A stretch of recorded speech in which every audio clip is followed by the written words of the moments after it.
তাহলে 65 বড়, তার সাইন মাইনাস ছিল, তাহলে এখানে যে 56 পেলাম এটা -56 XY।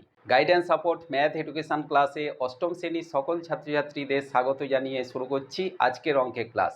আজকের ক্লাসে আমি তোমাদের শেখাবো কোষে দেখি 4.2-এর বীজগাণিতিক সংখ্যামালার গুণ ও ভাগ।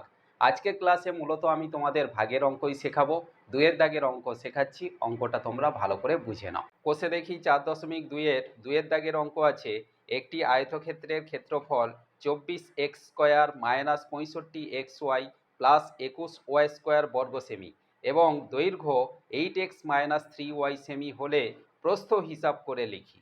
দেখো আজকের ক্লাসে কোষে দেখি 4.2-এর 2-এর দাগের অঙ্কে আমাদের বলা আছে একটা আয়তক্ষেত্রের কথা। এই আয়তক্ষেত্রের ক্ষেত্রফল মানে এই ভেতরের যে জায়গাটা এইটা, আর দৈর্ঘ্য মানে এই লম্বাটা, এই দুটো জিনিস আমাদের দেওয়া আছে। প্রস্থ কত মানে এই চওড়াটা কত, এটা আমাদের বের করতে হবে। তাহলে এর জন্য আমরা প্রথমেই লিখব যে আয়তক্ষেত্রের প্রস্থ বের করার সূত্র কি? ক্ষেত্রফল আর দৈর্ঘ্য থাকলে না, ক্ষেত্রফলকে ভাগ করতে হবে দৈর্ঘ্য দিয়ে। ক্ষেত্রফলকে আমরা যদি দৈর্ঘ্য দিয়ে ভাগ করি তাহলে আমরা প্রস্থ পেয়ে যাব। এখানে আমাদের অঙ্কে দেওয়া আছে যে ক্ষেত্রফল 24x² - 65xy প্লাস 21y² বর্গ সেমি, এইটা ক্ষেত্রফল। এবার ক্ষেত্রফলকে আমরা ভাগ করব কি দিয়ে? দৈর্ঘ্য দিয়ে। দৈর্ঘ্য কত দেওয়া আছে? 8x - 3y semi. তাহলে ক্ষেত্রফলকে দৈর্ঘ্য দিয়ে ভাগ করলে আমরা প্রস্থ পেয়ে যাব। এবার ভাগের সিস্টেম কি না, আমরা পাটিগণিতে যেভাবে ভাগ করি, মনে করো 25কে আমরা 5 দিয়ে ভাগ করব, তখন আমরা কি করি না 25কে এইভাবে 5 দিয়ে ভাগ করি। এখানেও আমরা একই প্রসেসে যাব।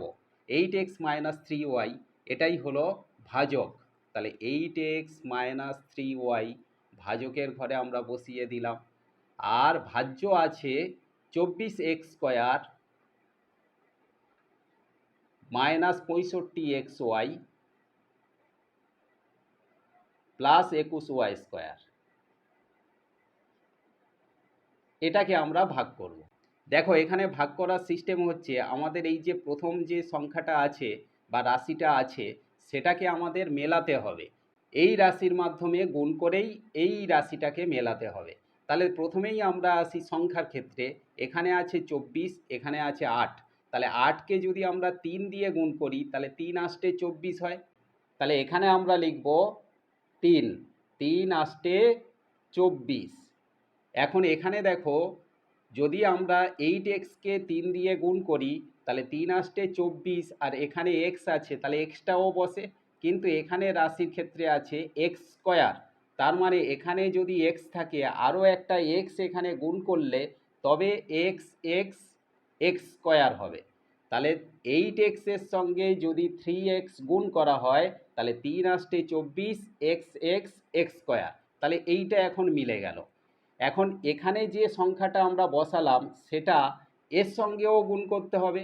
তাহলে এখানে মাইনাস আছে, এখানে আছে প্লাস, তাহলে প্লাস মাইনাসে মাইনাস আমরা বসালাম। 3-এর সঙ্গে 3 গুণ করলে 3 3 = 9, আর এক্সের সঙ্গে ওয়াই গুণ করলে xy। তাহলে এখানে ছিল আমাদের 65xy, এখানে এলো 9xy। এবারে দেখো এই যে 24x² এর সামনে কিছু নেই মানে এখানে প্লাস আছে, আর 9xy এর আগে আছে মাইনাস। তাহলে আমাদের এই যে এটাকে ভাগ করার সময় বিয়োগ করতে হয়, বিয়োগ করার সময় সাইনগুলো চেঞ্জ করে নিতে হয়। অর্থাৎ এখানে প্লাস ছিল হয়ে গেল মাইনাস, এখানে মাইনাস ছিল হয়ে গেল প্লাস। এখন আমাকে ধরতে হবে যে এই যে 24x² কিছু নেই মানে প্লাসে আছে, আর এই 24x²টা মাইনাসে আছে, তাহলে প্লাস মাইনাসে এটা অবশ্যই কেটে যায়। এরপরে আমরা 65xy মাইনাসে আছে দেখতে পাচ্ছি, তার সঙ্গে 9xy সাইন চেঞ্জ করে হয়ে গেছে প্লাসে। তাহলে একটা মাইনাস একটা প্লাস থাকলে সংখ্যা দুটো বিয়োগ হয়, 65 থেকে যদি আমরা 9 বিয়োগ করি তাহলে এখানে পাবো আমরা 56 XY।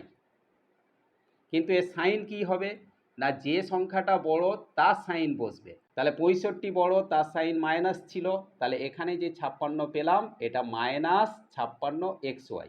আর এখানে আমাদের +21Y² আছে, এটাকে আমরা নামাবো, তাহলে +21Y²। এবারে আমাদের এখানে 8x আছে আর এখানে -56XY আছে, তাহলে এখানে প্লাস মাইনাসে এখানে মাইনাস হবে। এরপরে 8-এর সঙ্গে যদি আমরা 7 গুণ করি তাহলে 7 আসতে 56, -56কে আমরা পেয়ে গেলাম। এবারে এখানে আছে x, এখানে আছে XY, তাহলে এখানে আরও একটা ওয়াইকে গুণ করতে হবে, করলে আমরা XY পাবো। দেখো -7y দিয়ে যদি 8xকে গুণ করা হয় প্লাসে, তাহলে প্লাস মাইনাসে মাইনাস, আর 7 আসতে 56XY পেয়ে গেলাম। এরপরে এই যে 7y মাইনাস আছে এটা এই -3y এর সঙ্গে গুণ করতে হবে, তাহলে মাইনাসে মাইনাসে হয়ে যাবে প্লাস, 3-এর সঙ্গে 7 গুণ করলে 3 × 7 = 21, আর y এর সঙ্গে y গুণ করলে y²। ভাগের ক্ষেত্রে বিয়োগ হয়, সাইন চেঞ্জ করতে হয়, তাহলে 56 মাইনাসে ছিল, এটা হয়ে গেল প্লাস, আর 21y² প্লাসে ছিল, এটা হয়ে গেল মাইনাস। তাহলে এটা আমরা দেখতে পাচ্ছি যে 56XY প্লাস মাইনাসে কেটে যাবে, 21y² এটাও প্লাস মাইনাসে কেটে যাবে, কেটে গেলে এখানে তাহলে ভাগফল হিসাবে কি থাকবে না 0 থাকবে। তাহলে এই ভাগ প্রক্রিয়ায় আমরা দেখতে পেলাম যে এটা ভাজক, মানে যা দিয়ে ভাগ করা হয়, আর যাকে ভাগ করা হচ্ছে সেটা হলো ভাজ্য, আর ভাগ করে যে ফল পেলাম এটা পেলাম ভাগফল, আর ভাগ করে যেটা অবশিষ্ট থাকলো সেটা হলো ভাগশেষ। তাহলে এখানে আমাদের আয়তক্ষেত্রের প্রস্থ বের করতে বলা ছিল, ক্ষেত্রফল ভাগ দৈর্ঘ্য, ক্ষেত্রফলকে আমরা দৈর্ঘ্য দিয়ে ভাগ করে কোনটা পেলাম না 3x - 7y। তাহলে অতএব দিয়ে আমরা লিখব যে আয়তক্ষেত্রের প্রস্থ 3x - 7y, এর একক কী ছিল না সেমি। আশা করি আজকে ক্লাসে অঙ্কটা ক্লিয়ারলি বুঝতে পেরেছো। সবাই ভালো থেকো, সুস্থ থেকো, দেখা হচ্ছে পরবর্তী ক্লাসে।